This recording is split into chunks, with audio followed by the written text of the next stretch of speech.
Morning, everybody, and welcome to the webinar this morning.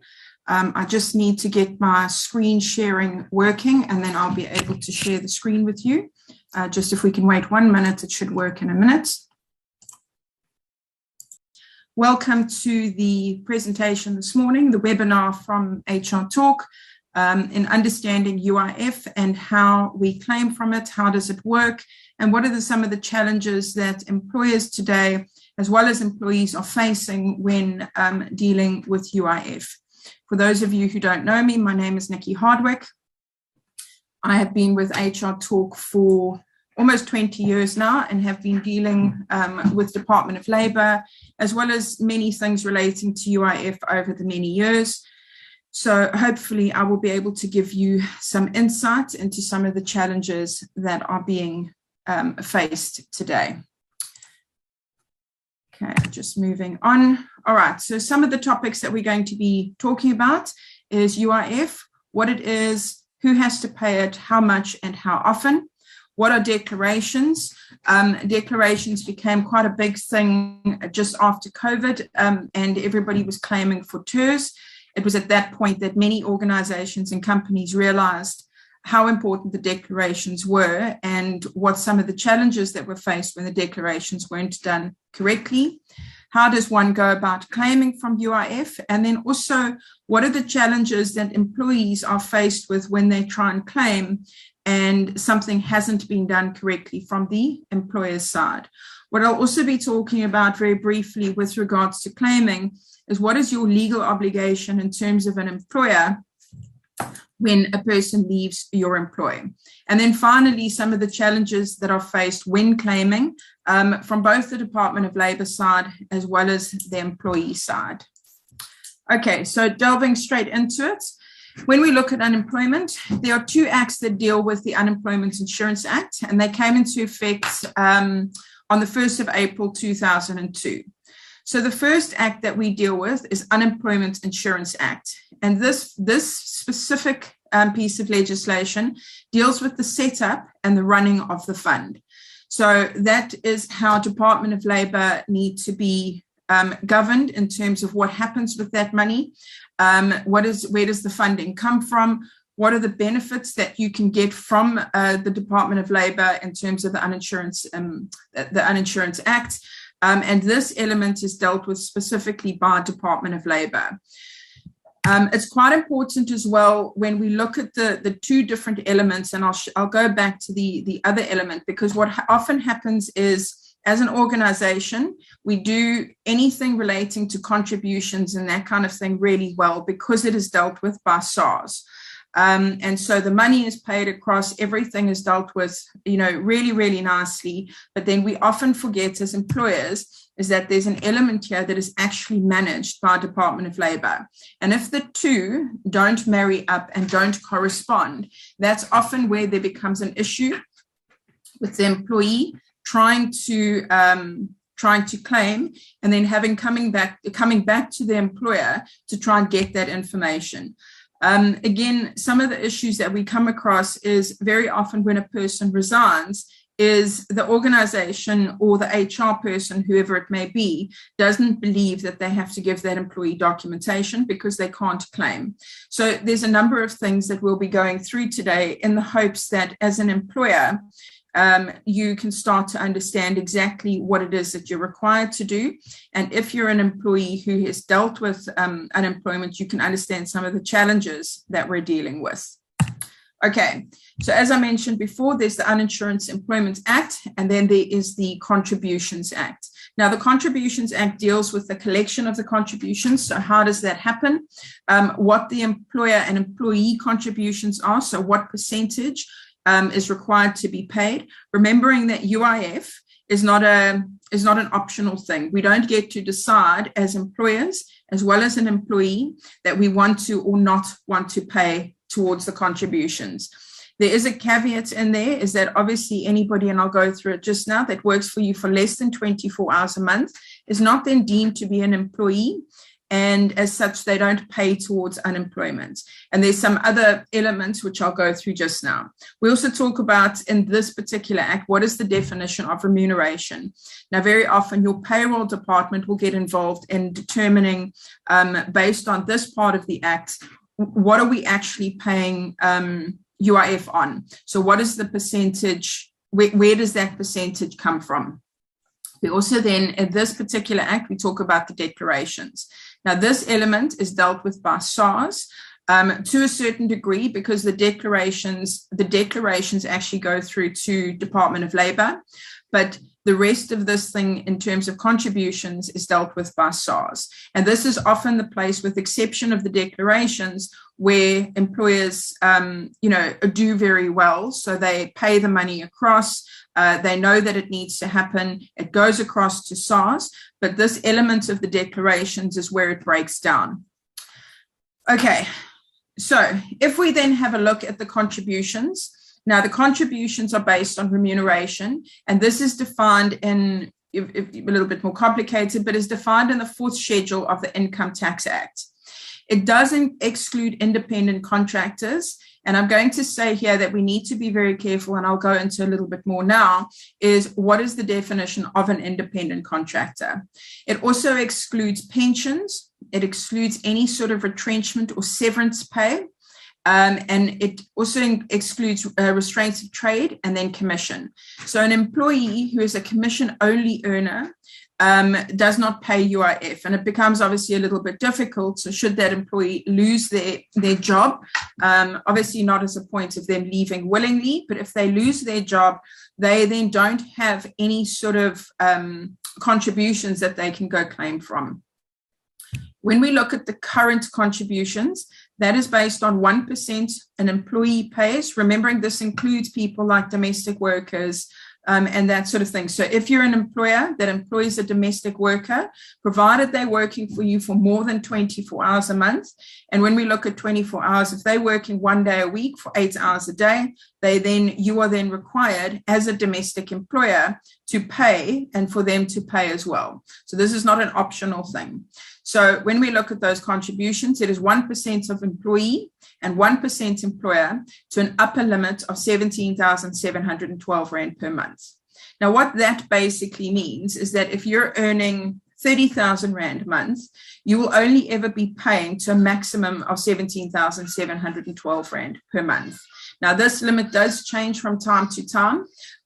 Sometimes it's a little bit more than a year. Sometimes it can be 2 or 3 years. This was changed. I'll get the date. I won't get the date 100% correct, but I know it was changed in 2021. And they increased the limit to increase the amount that people would be paying.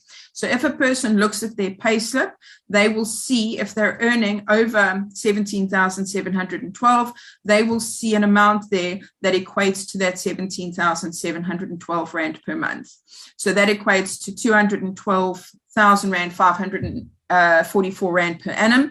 So depending on what they're earning and that sort of thing, if it does fluctuate, obviously not as a result of commission, then their UIF could also possibly fluctuate.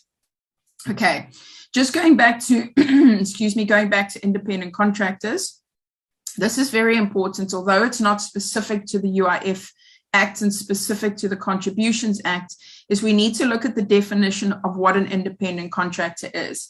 Now, very often, both Dave Beattie and myself will come across challenges where there will be an employer and an employee who get into a relationship where either the employee doesn't want to have to, get tax deducted from them from a casual perspective or the 25%. And so what they say is, let's go into an independent contractor agreement. An agreement is then signed, and somewhere down the line, and so we don't deduct UIF, we don't deduct SARS, and then somewhere down the line, an issue comes along, and we actually find out as a result of the test, the dominance test, we find out that the person is not actually an independent contractor. When we look at the definition, we find out that they're actually under our control, that more than 80% of their remuneration comes from our organization. There's a number of other factors. And the problem with getting into this relationship without doing the true test and without establishing that the person is in fact a true independent contractor, as an employer, you are then held liable for any tax that hasn't been deducted. You will then have to deal with the going back to now contribute towards UIF and to contribute their portion as well to UIF. So the problem now sits with you as the employer to backdate these things and to try and deal with the penalties and the interest and dealing with the system that we have within UIF to try and fix what has been done. So if you do have independent contractors, I would highly recommend, if it hasn't been done already, that you just make sure that it's not an agreement that you have out of convenience because you don't really want to have them as employees. You don't want to deal with the possibility that you might have to discipline them or deal with them from that perspective, and or the vice versa, which is the employee deciding that they want to deal with their own tax. They want to deal with all of those other things. So they want to take the responsibility on themselves. But when it comes down to it, they don't. So we just need to make sure that as employers that we're dealing with true independent contractors, because we not only have an issue with possible UIF, but we also have things relating to tax and a number of other problems within labor relations, etc. So when we talk about the independent contractors here, that is the true independent contractor as defined within Interpretation Note 17, I believe it is. Okay, so when we look at who an employee is, so we're going back over here. So we're talking about 1% of an employee. So an employee does include foreigners, both legal ones and illegal ones. So if you have somebody that is working for you, hopefully you don't have people that don't have a work permit, but you need to deduct UIF from everybody, okay, who works for you for more than 24 hours a month. That includes both foreigners, legal and illegal. And the reason why we say that is because if a foreigner chooses to then go claim from UIF, they would then have to deal with UIF in terms of whether they're allowed to claim or not. You as the employer have an obligation to deduct the money, the 1% and the 1%. So you deduct 1% from the employee, you pay 1%, and that then gets paid over every single month. Depending on, whether you registered with SARS, it gets paid over either to SARS or directly to Department of Labor. And then there was a change in the legislation in 2017, which said that anybody who's deemed to be a learner, so anyone who's on a learnership, is then also required to pay UIF. And so from learners since 2017, you also need to deduct the 1% from both them and the 1% from you and pay that across. An employee is not, so who it excludes is anybody who is a sole prop, so it's got one working member, and employees who are required, to be repatriated at the end of their contract of service. So any person who comes into South Africa, they're here for a 2 or 3 year period, and at the end of their contract, they are required to go back to their country. They are not required to pay UIF because there's no opportunity that they're going to be able to claim that UIF. So even if in the middle of their contract, assuming they get dismissed or whatever the story is, they would then not pay UIF because even at that point, they would be required to go back to their country of origin. Okay, so the Act is very clear in terms of who you're required to pay UIF for and who the employees are. And then the one defining factor is that it must be somebody who works for more than 24 hours a month.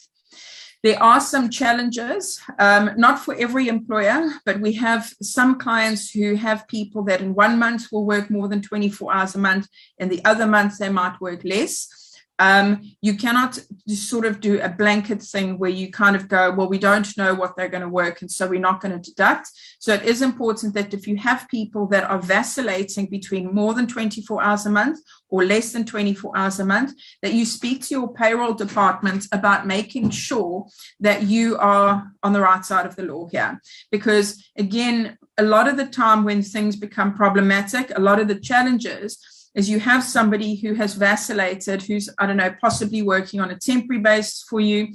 They might be on a hybrid type of contract. And so their hours are vacillating, excuse me, and you have never, excuse me, deducted the UIF. It comes to the point where the person's contract is terminated, so they've left not of their own free will, and now they want to go claim, and you've never deducted any form of UIF. The responsibility lies with you as the employer, not with the employee, to have made sure that you've done the correct thing. So if you do have a scenario like that, where it's not cut and dried, where the person's hours are vacillating, it's really important that you speak to your payroll department about making sure that this is managed correctly.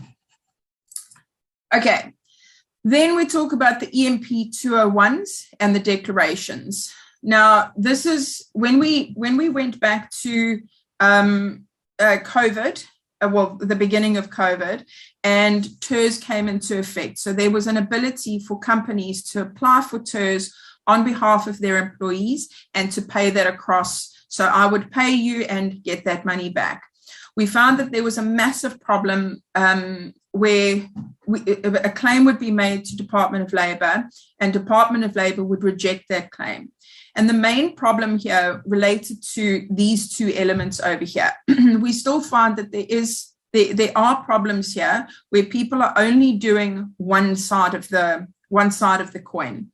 So if we just have a look at how it actually works, is we as an organization, so any organization, you would get two reference numbers, if you want to call it that.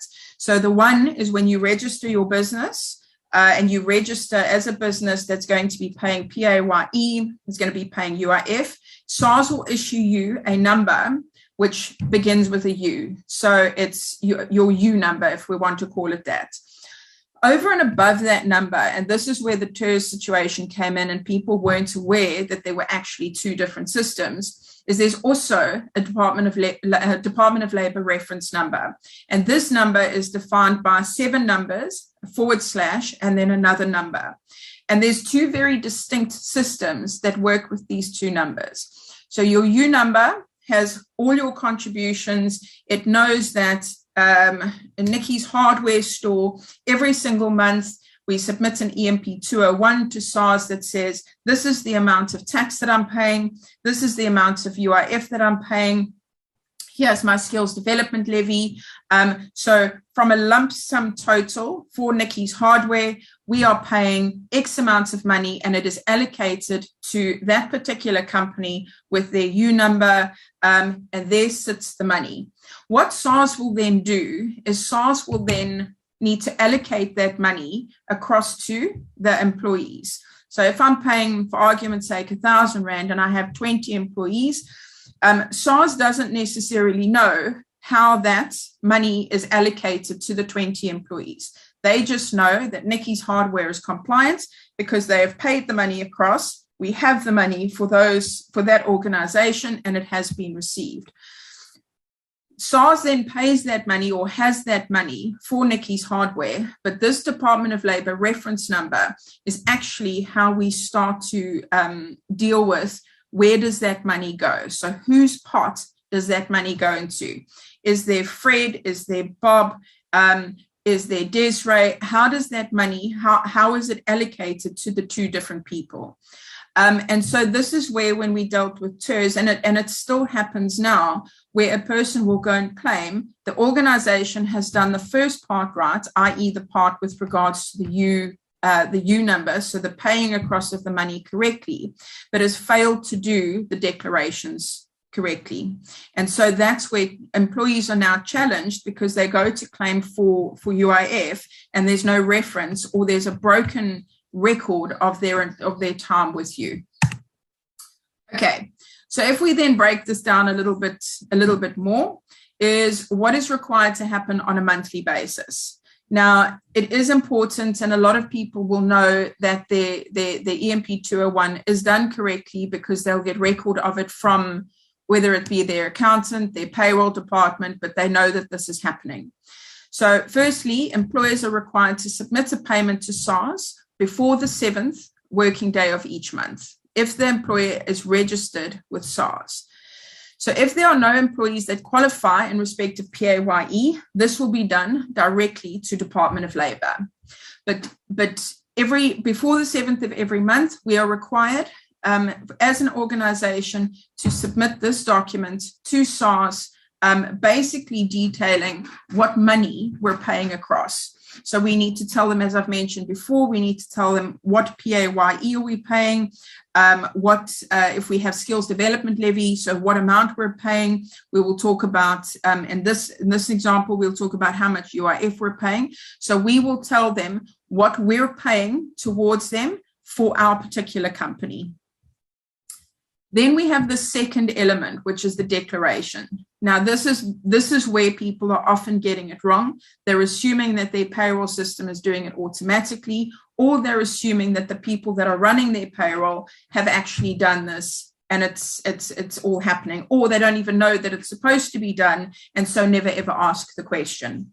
So the second half of it is that employers are then required to submit the names, identification numbers, and the monthly remuneration of each of its employees, and that any changes that happened during the previous of the month to any of the information that was submitted. So long story is, if I've got 20 employees, if I have a new employee that comes on in the month of July, for example, by the 7th of August, I need to then advise in my declaration that I have a new employee, that one person was terminated. If one person has gone on maternity leave, I submit this in what is called a declaration by the 7th of the month, all the updates to the information, so that Department of Labour now has a record of all the employees that I have in my employ and what is their current status. Are they employed? Are they on maternity leave?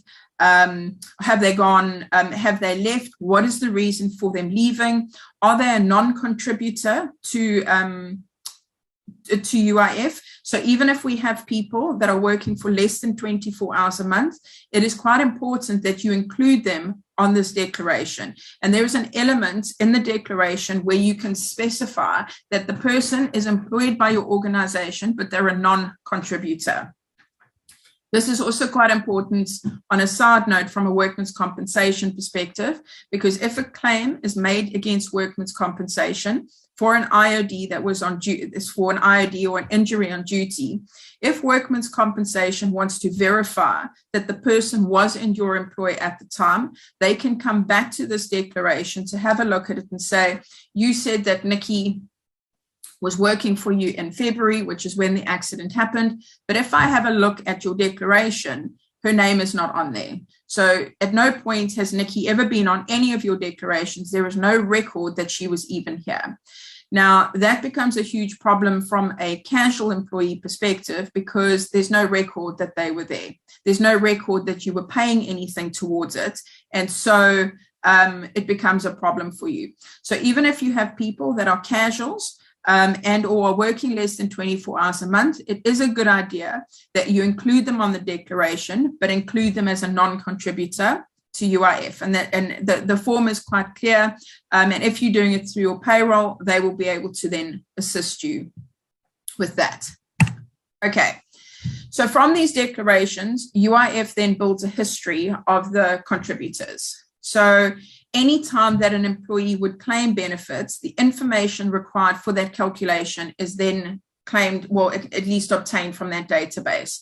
So if we take myself as an example, over my years, I've worked at various different places. And so I would have contributed in whatever those different organizations, I would have contributed, and I would have calculated, or at least I would have got benefits, which now, if we go to Department of Labour, there will be a history for Nikki. If there are no declarations, so even if I look, let's assume I work 2 years, 5 years, 7 years, if the 5-year organization that I worked with failed to do the declarations, when I now go and try and claim at my current employment, they will look back and say, but there's a history that's missing. And what they will do is they will say to me, Nikki, you need to go back to your previous employer, and they have to complete these things because our database is missing information. And so we have no idea what benefits you can actually claim because your history is not complete. The only time that would be different is if I worked for a while and then there was a record that basically said Nikki's services were terminated. Let's assume I resigned. There's a record that says Nikki resigned. Then I come back 2 years later and I now start working again. I can then explain what that 2-year gap is because I didn't work anywhere. So it's quite important with the declarations that these things are going through to Department of Labour every single month. And there's a number of ways that this can be done, but that they're going through to Department of Labour. And if there are any errors, that these errors need to be completed, at least fixed. All right. So there's 2 different ways of doing these declarations. The one is called the electronic declarations, which can be submitted via email on a monthly basis. This updates something that's called, we call it EDEC.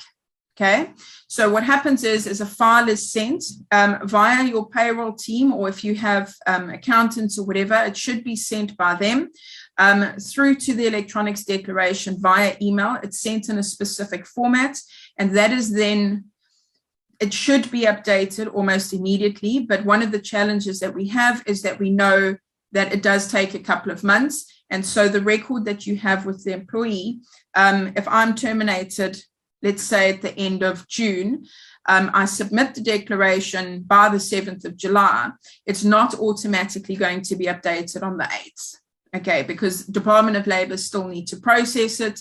And so sometimes there can be errors and it can take a couple of months. The other option is that what a lot of organizations started using when we came to TERS was to update the U-filing website. And this then updates, or at least it's supposed to, the electronic declaration or EDEC system. Now, currently, HR Talks submit these declarations via EDEC, and U-filing is actually the company profile that allows for declarations, payments, claiming. So you can do with U-filing. And this is a challenge that we often have is organizations require that we will do the updates on U-filing. It is a very different system, and the systems they're supposed to talk to each other. They don't always do that. And sometimes if you're having a challenge where the Department of Labour records are very outdated, sometimes it is more beneficial for the company to go onto U-filing. I'll talk about some of the issues with U-filing just now, but there are 2 separate things. The one is the electronic declaration, and the other one is the U-filing.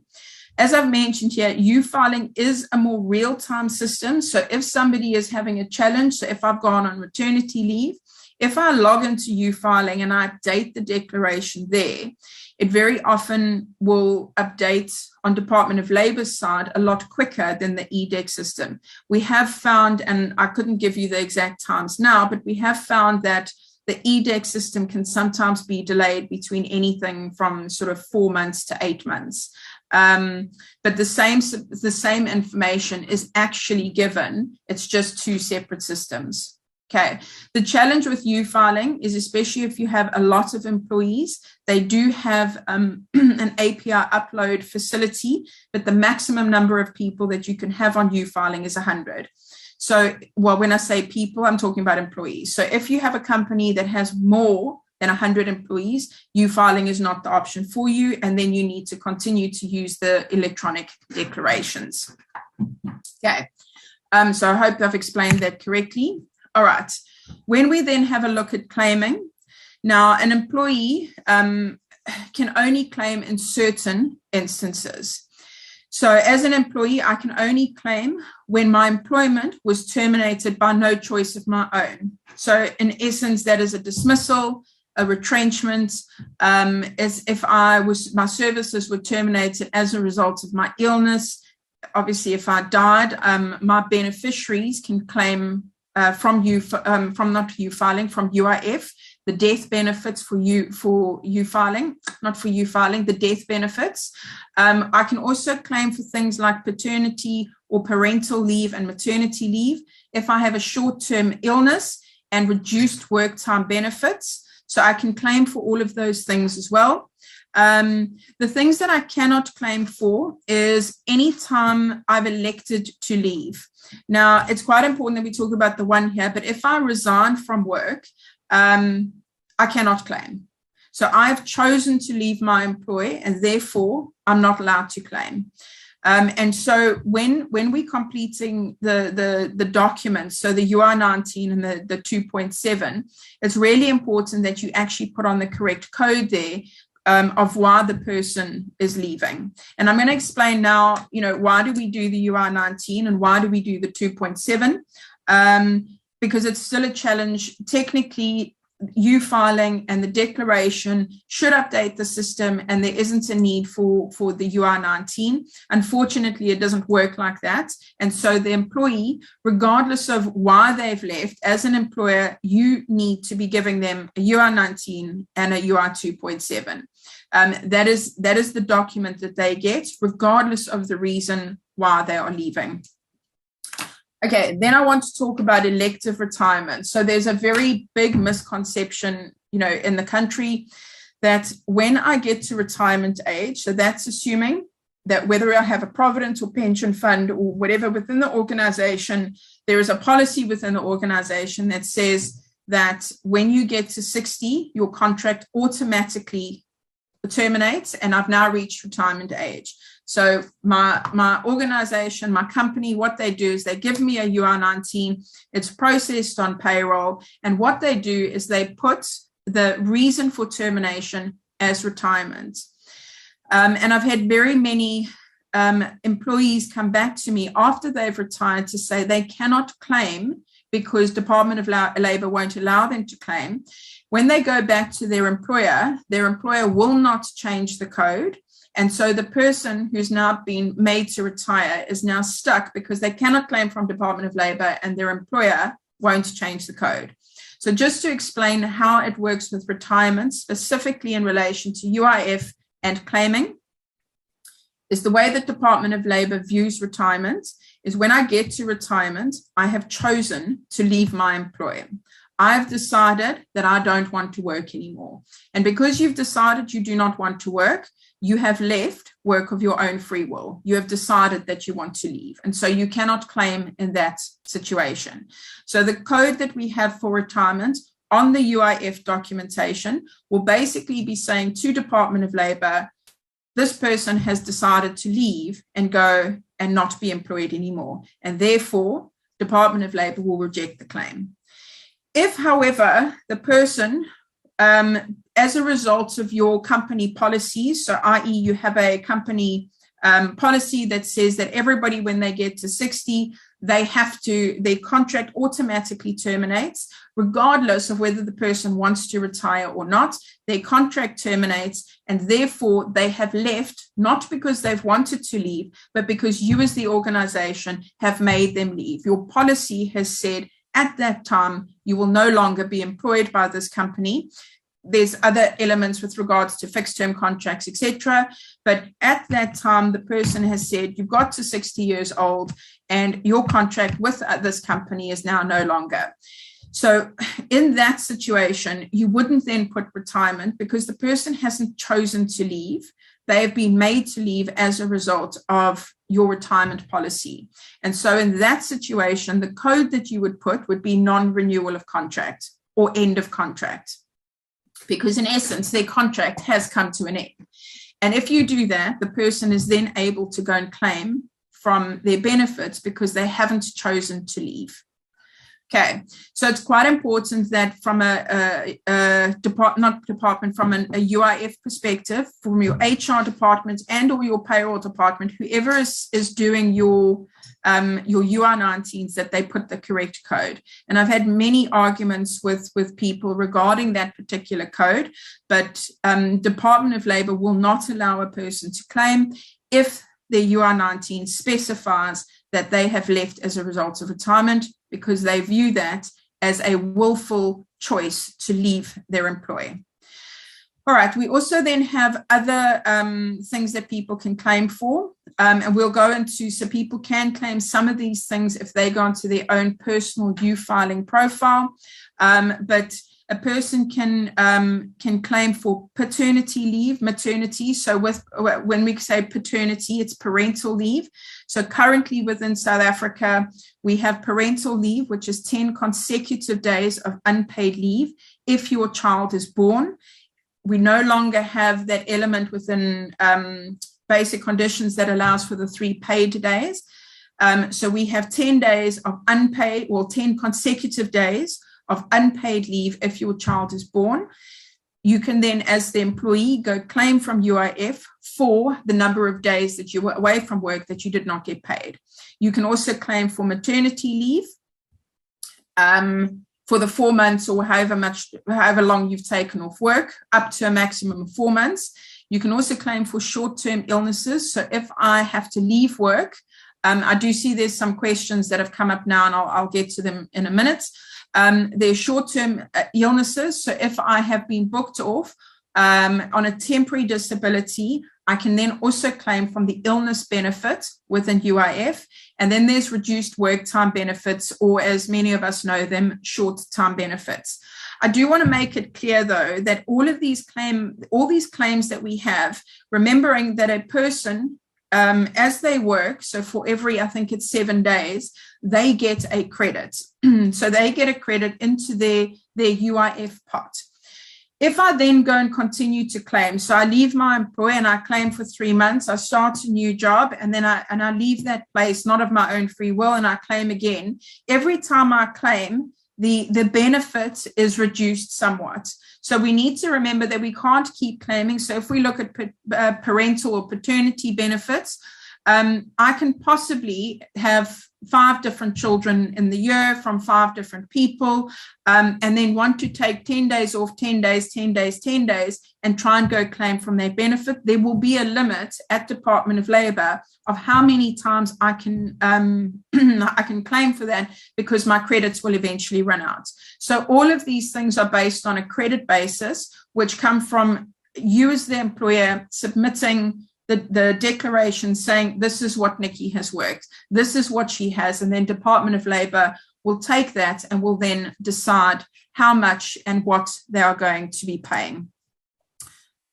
Yes, you can get a copy of the slides. I will send them. What will happen is we also, just on a side note, we do put these up onto our YouTube channel. They also go up onto our website, but I'm happy to share the slides with you afterwards. We've got another question here. So can employees claim if they retire at 65? And how can an employee receive a UI-19 from a company that's closed down years ago or liquidated? So in terms of claiming, if the person is 65, it doesn't matter when the person claims. So, if you continue to work until 70, it doesn't have anything to do with age. It actually has to do with the reason why you've left. So at the time, regardless of my age, when I leave my employ, provided it's of no choice of my own, I can then go and claim. Okay, so it doesn't have anything specifically to do with age. If my organization has a policy that says that our retirement age is 55 and they terminate the contracts at 55, I can then go claim because it was an end of contract. If my retirement policy says that we only retire at 65, then it's 65. So it doesn't really have anything to do with the age. The other question was regarding the UI-19 for a company that's closed down many years ago. That is obviously going to be a huge challenge for the employee because the company doesn't exist and they're possibly never going to get that. And so what will happen is they will lose out if the declarations haven't been updated, if there's a break in anything, there were some errors, the employee themselves is going to have an issue. There's very limited things that they would be able to do in that scenario. That's why as an employer, when a person leaves your employer, regardless of why they're leaving, even if they resign, it doesn't matter, even if they dismissed, whatever the story is, you have an obligation to provide them with the UI-19 and you have to provide them with a 2.7. What they do with that documentation doesn't really matter, but you need to know that you have given them all the information. So if they need to then go claim in 3, 4, 10 years' time, you don't have employees that are now coming back to you 10 years later saying, Department of Labour doesn't have this information, please can you provide it with me? And that is a challenge that we're finding at the moment, is that we're having clients that are coming to us to say, I had someone who worked for me for 10 years ago. There was a few issues in terms of the data, and they need this information, but we don't necessarily have the information because they could have been on another payroll system. We're also not required to keep information going back years and years and years and years. So my suggestion is that as an HR or payroll person, whoever is managing the exit of an employee, you need to give them the documents when they leave. Okay, so we've got a couple of other questions here. Can you claim even if you've been paid out for retirement? That is not your choice. Yes, you can. You can claim any time that a person leaves and it's not of their own choice. There are two elements that I'll talk about now in terms of where it is a little bit different, which is a mutual separation and then a voluntary retrenchment. People get that confused quite often, but I'll go through that now as well.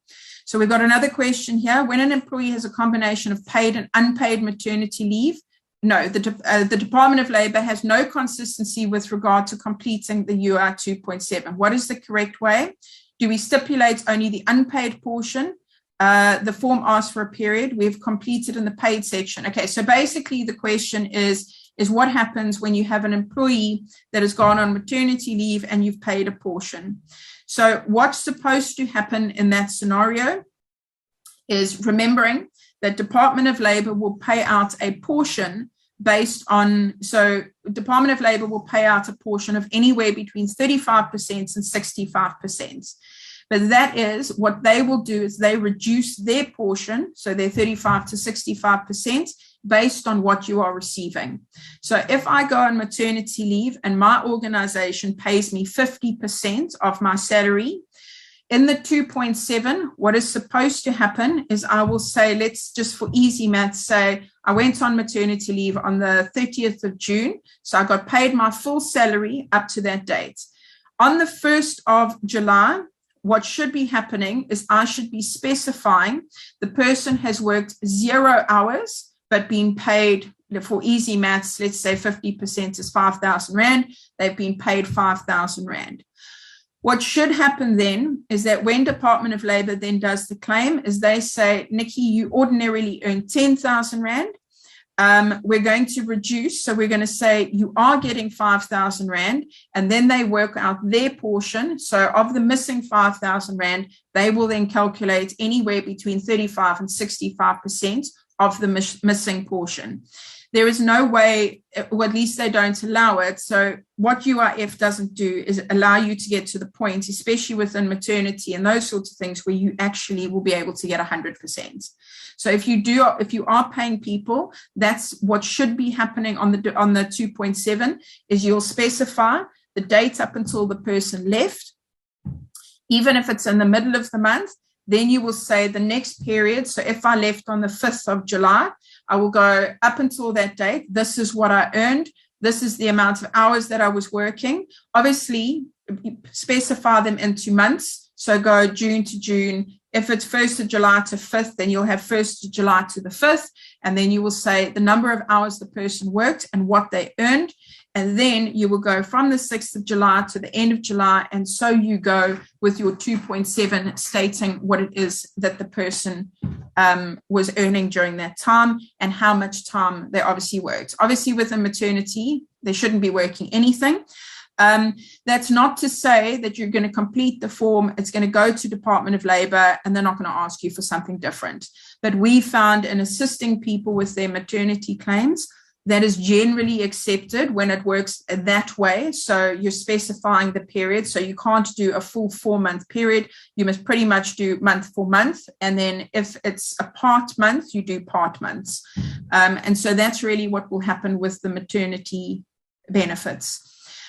Just to go into the one of the other challenges that we have with one of the claiming. So we do have an element which is called a mutual separation. And that is where somebody, generally with a mutual separation, as an employee, for argument's sake, say, the relationship is getting to the point that it's broken down.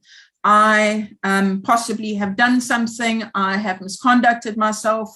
I'm not performing, whatever the story is, there is an issue. So what my employer does is they come to me and they try without prejudice is to negotiate a mutual separation. So they don't really want to go down the road of actually dismissing me. I don't really want to be dismissed. And so they give me an option. They say to me, Nikki, either we go mutual separation, and in the separation, we can say that there's a negotiation, you can get a lump sum payment, but we sign an agreement that says that this is it, it is done. You cannot go to CCMA and claim a whole lot of things. We are separating, and we're separating mutually based on whatever agreement. Now, again, Department of Labor look at that and say, Nikki, you have chosen to leave. The counter argument of a lot of employees is, well, I didn't choose to leave. I could either have gone for a disciplinary hearing, a performance hearing, or whatever it was. I could have gone that route. I didn't really want to because I may have been fired, or I could have chosen this nicer option, so it's the better of the two evils, and walk away. Department of Labor's stance on that is to say, yes, but you still had the right to go ahead to a disciplinary hearing, and you could have been found not guilty, or even if you were found guilty, is not be fired. So you had the right to go and argue your case and possibly not lose your job. You cannot, because you've chosen to walk away, you cannot now go claim for UIF. So in that scenario, they're saying you've made a choice. You've chosen to walk away from your job. Now, there is the argument that's saying, well, I've chosen the lesser of two evils. But Department of Labor is saying that one over there where you could have had a hearing was not a defined outcome. There was no way that, and then even if it was, the employer did things wrong, you still had the right to go to CCMA. You had the right to defend yourself. There was no way that was ultimately what was going to happen. Now, that's not to say that as the employee, I look at both options and I go, well, I know that I've done it wrong. I know that I'm going to be fired, so I choose the better option. But Department of Labor is saying, well, the fact that you did something wrong doesn't mean you should have made your choice. So if you went with a dismissal, so if you went to a disciplinary hearing and you were dismissed from your job, then you can maybe go claim. But if you've chosen to walk away and get a lump sum of money or whatever it is that you've chosen to do, then you cannot claim from UIF. And we have had cases in the past where Department of Labor have done an investigation, have actually clawed back the money from the employee who claimed for a mutual separation. On the other hand, we have a voluntary retrenchment, which is we're going through a retrenchment process. And what I do as part of the process is I say to everybody, we are putting on the table a voluntary retrenchment. Would anybody like to take that option? Now, the way that Department of Labor view that is to say, and there is a document that you would need to sign to say we were actually going through a formal process, is what their argument is that if Nikki puts up her hand and says, yes, I will take the option so that my colleagues don't have to, Department of Labor is saying is whether it was Nikki who chose a voluntary retrenchment or somebody else that was actually retrenched via the process, somebody was going to be going. This was just part of the process. So in essence, somebody was going to claim. So it wasn't as a result of me not choosing retrenchment. I still could have been in the space that I possibly would have been retrenched anyway, but somebody was going to be going at that time. Okay, so they do view that differently. Mutual separation is you cannot claim. Voluntary separation, provided you sign the right documents, you would be able to claim. Okay, we got another question here. We got two questions. So the reason must be filed for contract expired for retirements. Yes, that is correct. Then we got another question. We have 3 foreign employees with no tax numbers, but a UIF and tax gets deducted from them. Can the company face legal challenges in that regard? They do need to get tax numbers, but that would be something that they would be required to do. So from a UIF perspective, you are required to deduct the UIF, and then that would get paid across to Department of Labor. Their ability to claim for it or not claim for it would sit with them and Department of Labor. That wouldn't sit with you as long as you're doing the right thing in terms of legislation and deducting tax if they're required to pay tax and or deducting the UIF. then you're fine from that perspective. But in terms of deducting tax, you would need to speak to your payroll department, because at some point, as the organization, you have to pay that tax across. So as long as you're doing that and you're paying it across correctly, then you should be fine. Okay, I'm just doing a time check. Okay, so that's basically how it works with employees and claiming. All right, so if we just then have a look at the codes. So these are the codes that come onto the declarations. And, so when we're submitting a declaration on a monthly basis, these are the codes that would come out. So active, there's obviously no claim. And remembering, so when we put someone on maternity leave, it's quite important that you're using these codes correctly and that you're putting on your declarations that the person is on maternity leave, that there's a voluntary retrenchment, there's a death, or whatever it is, the business is closed. So there's a number of different things that you would need to submit in your declaration, and these are the various codes. You'll see here in number 7, and I want to be very clear here, there is something called constructively dismissed. It is a code that you have that you can put on a declaration. I'm not entirely sure why any employer would put that on, because a constructive dismissal is a CCMA case where a person can then go and argue that you made my life so difficult that I had no option but to resign. So as an employer, I've seen it before where an employer will then go and put on the declaration and or the UR19 that the person was constructively dismissed. Please don't do that, because the person can then take that document to CCMA as part of their evidence to say, look, I was constructively dismissed. They made my life so difficult. They bullied me. They did whatever. They harassed me, and they constructively dismissed me. So I had no option but to resign, but I still want to claim from UIF.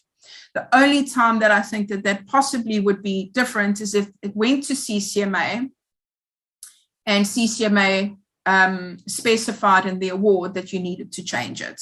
But please, if you're doing a UR19 or you're doing the declarations, please don't put 07, because it can create problems for you down the line, especially if it's not a constructive dismissal. And I would hope that nobody would openly admit to constructively dismissing people, because it's obviously not permitted. Okay. Alrighty, so as I've mentioned before, okay, we've got these types of benefits. Now, there's 2 ways of claiming the benefits. The one is that you can go to the Department of Labor office, and the other one is that you can claim your benefits through U-filing.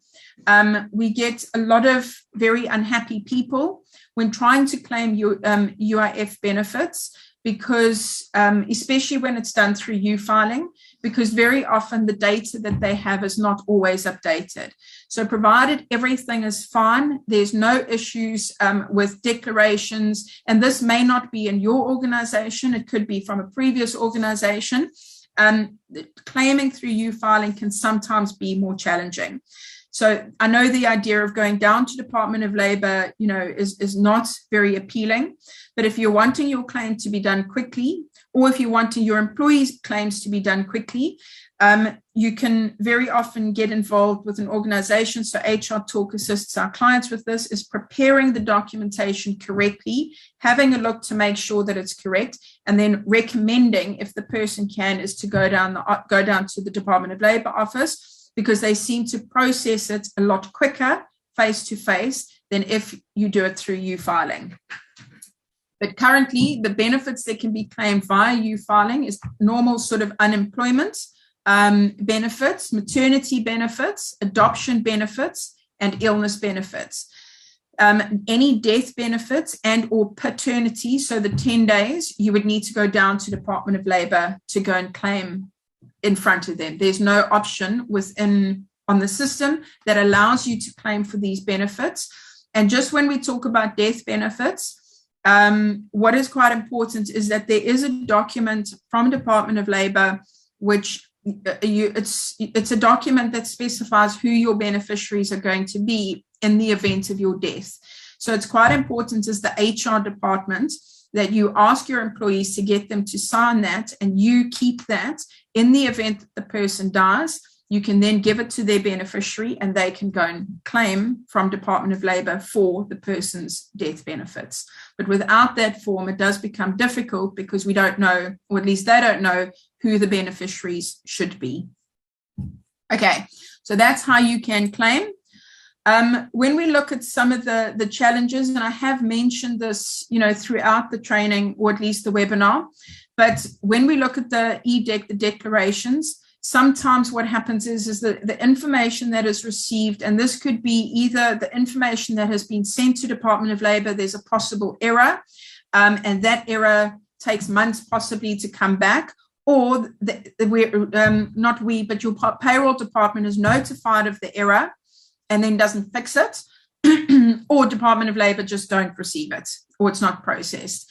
Again, another thing as well is that we must remember, so what will sometimes happen is a person will leave today, and this is why going down to Department of Labor is sometimes easier, is I will terminate your services for whatever reason on the 30th of June, remembering I only need to submit my declarations by the 7th of the next month. So I now go down to Department of Labor on the 1st of July, and their records are obviously not going to be updated. Even if they receive my declaration on the 7th of the month, it is going to take them some time for their system to recognize that you are now no longer employed. And so if as an employee, even with maternity benefits, you need to understand that the system does take some time. So that's why having your UR19 and your 2.7 does make it easier, because you come with the documentation that has been signed by the employer. They're able to go down regardless of what the system says, and Department of Labor people are able to then update it at that point and process the application. Okay. So those are some of the issues that we'll have where we have people coming back, and we have HR departments and or payroll people that refuse to engage with the employee. And that's what I'm saying in terms of number 3, we have very, very frustrated employees that go down on the 2nd of the month without actually understanding that it does take a number of months for these things to be processed. And then when we're looking at things like, claiming for maternity benefits and that sort of thing, and reduced work time documents, very often when it's done through U-filing, we have a challenge because these documents cannot be uploaded on the U-filing system. They have to be emailed to Department of Labor. And they have a massive backlog as a result of COVID, and are very often sitting with a number of months. I couldn't give you a specific time, a number of months in backlog. So if they don't receive a birth certificate, your claim is then delayed, because then they'll ask you for the birth certificate again. So like I'm saying, even reduced work time, documents, death certificates, etc. Very often it's easier to get someone to talk to you about what it is that you need, help you put all your documents together, and then actually go down to Department of Labor so that there is no delay in the claims, and you don't have employees coming back getting frustrated with you because you're the only person they can shout at. Is to assist them getting their documents together and then giving them what it is that they need. So you're not dealing with that down the line. Okay. The other challenges that we have is that the call center is obviously not operational, not obviously, but is often not operational, and or you can't get through to people. The other challenge is when we're looking at any sort of call center, you often don't get through to the same person. Okay. When we look at registering U-filing profiles, there's verification issues. So even as an individual, I possibly could have done my U-filing profile. And remembering with a company, it's not registered in a company name. It is registered to an individual. So I would register as Nikki Hardwick. And then what would happen is I would link, assuming, I could then link HR Talk to my profile.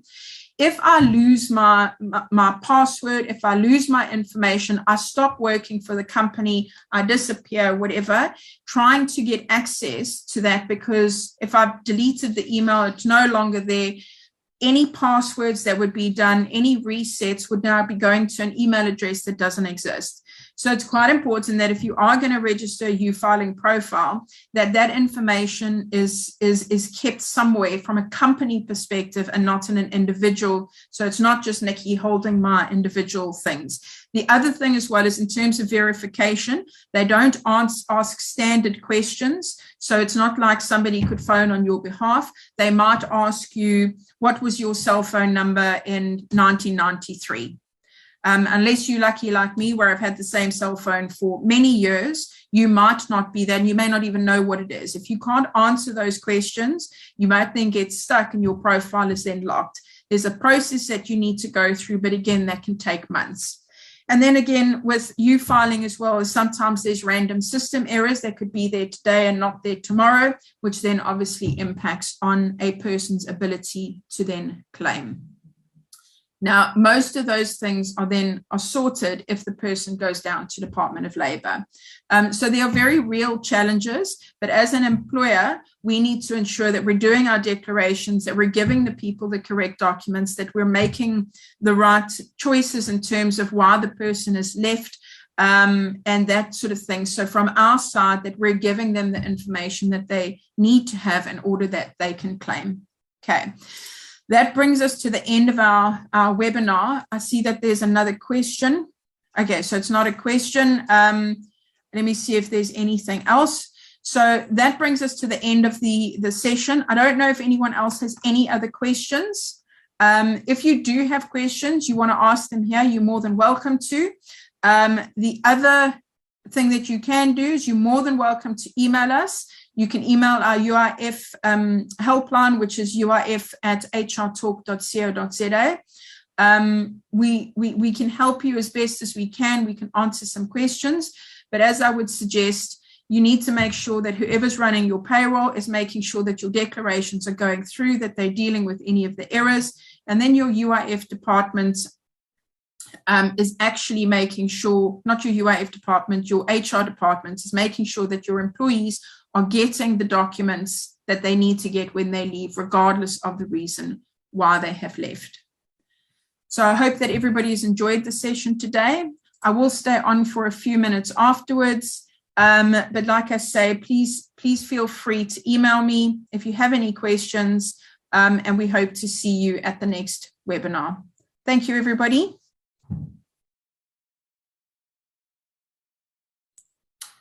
Hi, Gert. So the question that you've asked is, how can an individual obtain a statement of payments made by UIF in the periods that the payment relates to? Is that from an individual perspective or a company perspective?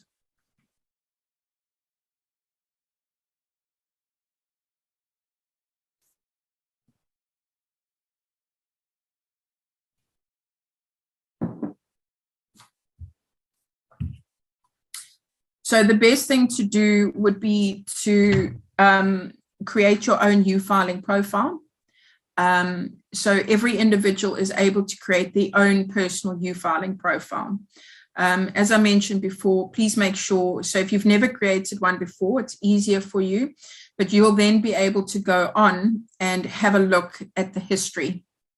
So you'll be able to see there that all the declarations are updated and that sort of thing. So my suggestion would be to go and create your U-filing profile. The other alternative is that you can contact Department of Labor directly.